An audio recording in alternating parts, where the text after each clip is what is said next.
other teams to come back at his own guys. Twice as hard.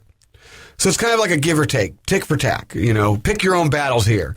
Even if James Shields or David Price or Matt Moore is found to be clean, getting frisked by an umpire in plain view of an entire stadium could break the pitcher's routine, maybe even leave him rattled. Not only that, you don't want to be the guy doing that and being called out for being unsportsmanlike, who's just, going out and just ruining the flow of a game because you think somebody might be doing something wrong.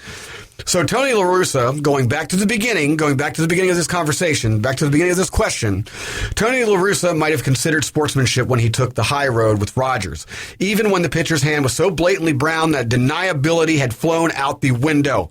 A friend and admirer of his managing counterpart, Jim Leyland, he might have felt that getting Rogers tossed at the start of a World Series game was a low blow. Maybe the man who managed Mark McGwire at the time for much of his record-breaking career understood the repercussions of others accusing a player or not accusing a player all too well. So whatever the reason, it was Marsh who was the crew chief that night.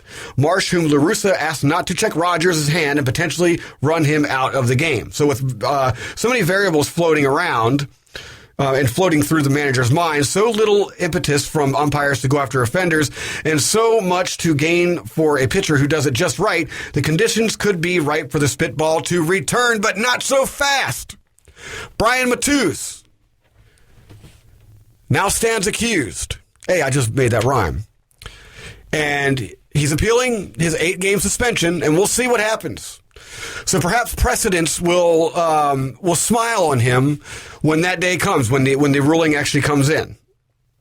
So as for the spitball, being a lost art and where is it going, blah, blah, blah, I think that Brian Matusz plays a perfect example right here. But nevertheless, I hope you enjoyed this brief history lesson and I hope we were able to answer the question, what happened to the spitball?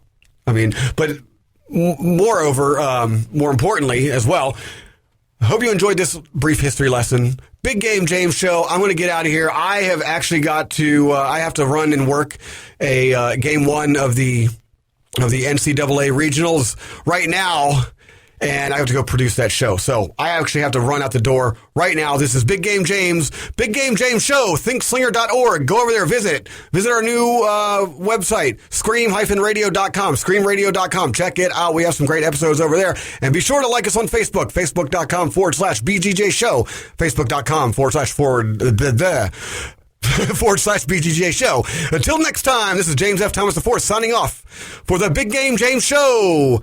Ow!